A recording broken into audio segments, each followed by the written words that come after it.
11, 10, 9. Ignition sequence start.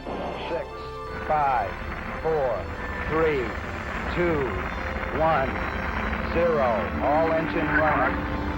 We have a liftoff. Liftoff on Apollo 11. Shadow. 4 forward, drift into the right a little. 30 seconds forward, drift. Contact light. Okay, engine stop. Tranquility Base here. The Eagle has landed.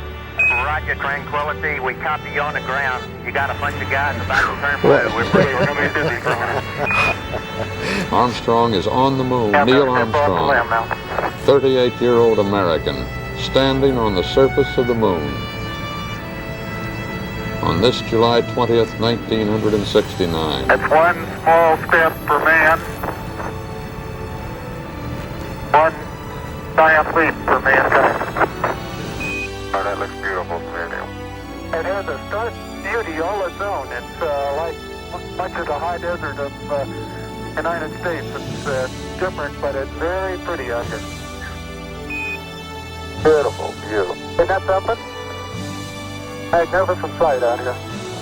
Magnificent desolation. Tranquility Base, Houston, guidance recommendation is pings, and you're cleared for takeoff.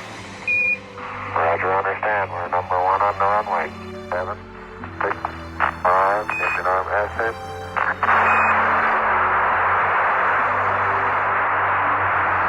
Shadow, beautiful. Very smooth. Very quiet ride.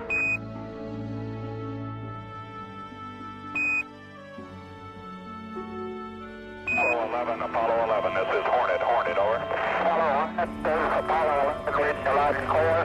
Our position 1330. The journey and journey's end on the moon.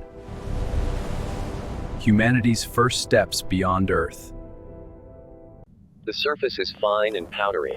I can pick it up loosely with my toe. It adheres in tenuous layers like powdered charcoal. Today, we are diving into one of the single most incredible achievements in all of human history. We're talking about the story of Apollo 11, the mission that strapped a handful of incredibly brave people to the top of a rocket and shot them all the way to the moon. But you have to understand, this monumental task didn't just pop up as a dream of exploration. Nope. It all started as a challenge, a public declaration made right in the middle of a global rivalry.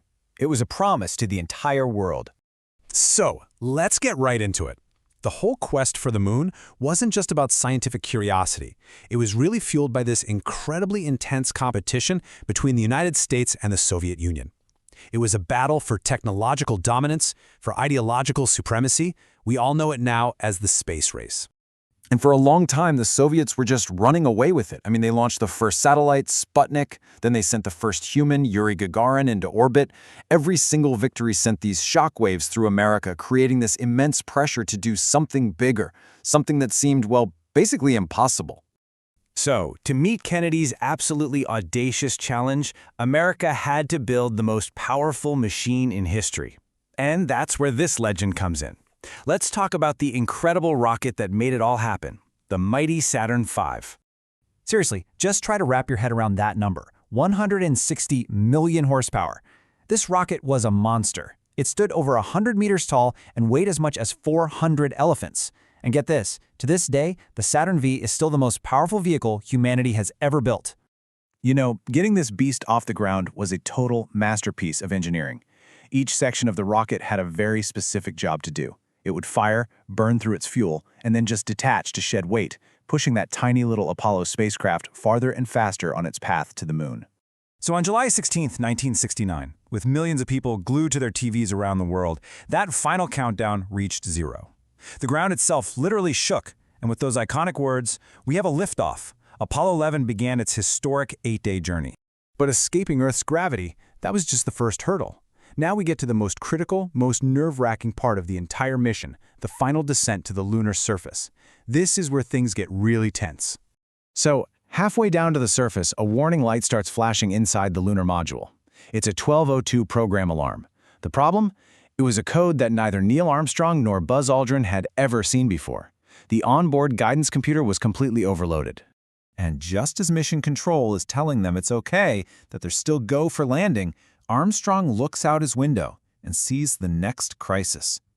The autopilot was flying them straight into a crater filled with car-sized boulders. He had to take manual control right then and there. This really puts you on the razor's edge they were on. As Armstrong is frantically flying this thing, searching for a safe place to land, the fuel is just draining away. Mission Control in Houston starts this final, tense countdown, not to landing, but to abort the entire mission. They were just 30 seconds from having to turn back. And then, through all the static and the tension, came the calmest voice you could ever imagine. Armstrong's historic announcement just cut right through it all, confirming they were safe on the surface of the moon. I'm pretty sure a lot of guys back in Houston started breathing again at that exact moment. So, they had made it. After all that danger, after all that pressure, it was finally time for the moment the entire planet had been waiting for. Watched live by an estimated 650 million people, that's about a fifth of the world's population at the time, Neil Armstrong slowly descended that ladder and spoke the immortal words that would be etched into history forever. Buzz Aldrin joined him on the surface soon after, and the two of them just tried to describe a world that was unlike anything anyone had ever seen. Aldrin famously called it magnificent desolation, while Armstrong noted how the surface was like this fine, charcoal-colored powder that just clung to everything. But almost as soon as those first images were broadcast, the conspiracy theories started. And one of the most persistent questions, one you still hear today, has always been about that American flag they planted. Well, the answer is actually some pretty simple engineering. The flag had a horizontal rod built right into the top to make sure it stayed extended in the vacuum of space. But here's the thing. The astronauts couldn't get that telescoping rod to extend all the way. That's what created the permanent ripple in the fabric. It wasn't fluttering, it was just crumpled. All right, so after they collected rock samples and set up their experiments, the crew faced their final crucial challenges, getting off the moon and making that quarter-million-mile journey all the way back home. Back inside that cramped lunar module, they made a heart-stopping discovery. The actual switch for the ascent engine, their only way to get off the moon, had snapped clean off. It probably broke when one of them brushed past it in their bulky spacesuit. And the solution? It was pure, on-the-spot ingenuity. In this multi-billion-dollar, super high-tech mission, the one thing that could save them was an everyday object. Buzz Aldrin realized he could use his felt-tip pen to simply push the circuit breaker in, complete the circuit, and arm the engine for liftoff. Incredible. This slide right here really shows you the incredible efficiency of the whole mission design. Just think about it for a second. What started as a 3,000-ton behemoth was systematically thrown away, piece by piece, until only this tiny 5-ton capsule, with 3 guys and some rocks inside, was all that came back to Earth. After a perfect splashdown, they were welcomed home as global heroes. But not before they spent 3 weeks in quarantine, just in case they brought back any unknown moon germs. After that, they were celebrated with one of the largest parades in history. So why does all this still matter so much today? Well, the legacy of Apollo is just immense. And it's not just about winning some race. The program's relentless demand for smaller, more powerful computers basically kick-started the entire digital revolution. But more than anything, it proved that with enough focus and willpower, humanity can achieve things that seem completely and utterly impossible. And that brings us right back to today. With NASA's Artemis program aiming to send astronauts back to the moon, this incredible history is directly connected to our future. And it leaves all of us with a pretty provocative question, doesn't it? What will be our generation's next giant leap?